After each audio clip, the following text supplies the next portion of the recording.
Assalamualaikum warahmatullahi wabarakatuh. Perkenalkan, nama saya Ferisnya Ramadanti dengan NIM B112001. Di video kali ini saya akan menjelaskan materi hukum perdagangan internasional terkait dengan proteksionisme.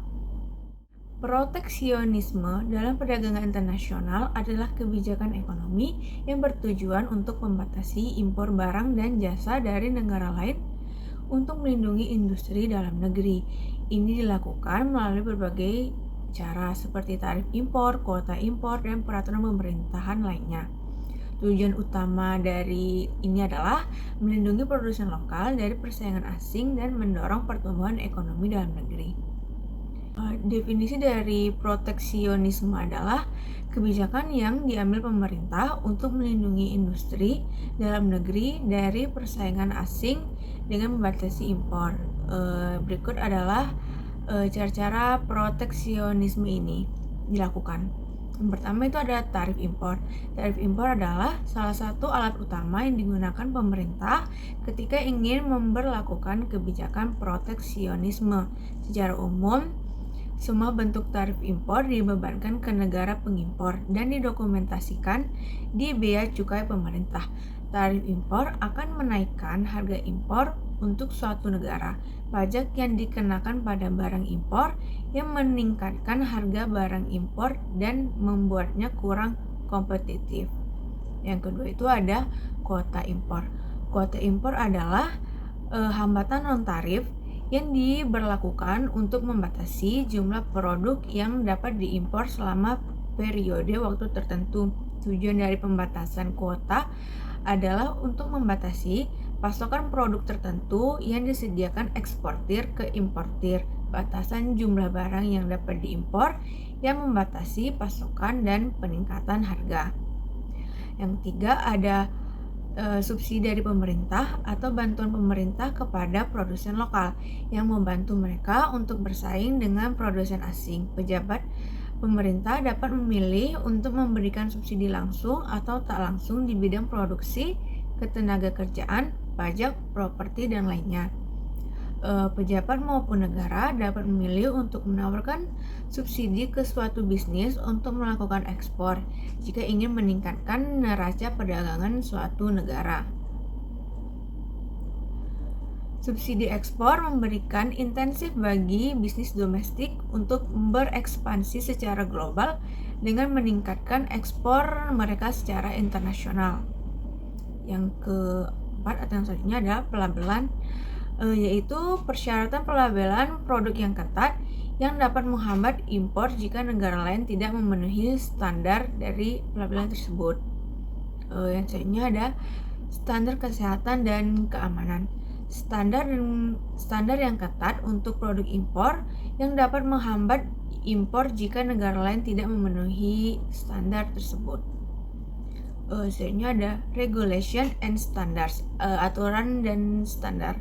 Pemerintah dapat menetapkan aturan dan standar yang sulit dipenuhi oleh pengimpor yang dapat menghambat impor. Selanjutnya itu ada dumping, praktek menjual produk di pasar asing dengan harga yang lebih rendah dari harga di pasar domestik yang dapat merugikan produsen lokal. Selanjutnya ada pembatasan non-tarif, penggunaan aturan dan peraturan yang tidak bersifat tarif seperti standar teknis, prosedur, bea cukai, dan persyaratan kesehatan untuk membatasi impor. Nah, tujuan dari proteksionisme ini adalah untuk melindungi industri dalam negeri, mencegah dominasi pasar domestik oleh produk asing, dan memberikan kesempatan industri dalam negeri untuk berkembang, meningkatkan lapangan kerja. Dengan melindungi industri dalam negeri, pemerintah berharap dapat menciptakan lebih banyak lapangan pekerjaan. Terus untuk meningkatkan pendapatan nasional dengan mempromosikan produk domestik, diharapkan itu dapat meningkatkan pendapatan nasional. Selanjutnya itu menjaga keseimbangan pembayaran. Dengan mengurangi impor, pemerintah itu berharap dapat menjaga keseimbangan pembayaran. Terus untuk melindungi industri yang sedang berkembang, memberikan kesempatan bagi industri baru untuk tumbuh dan bersaing dengan produsen yang sudah mapan. Selanjutnya itu untuk melindungi kepentingan keamanan nasional. Dalam beberapa kasus, proteksionisme diterapkan untuk melindungi industri yang penting bagi keamanan nasional, seperti industri pertahanan.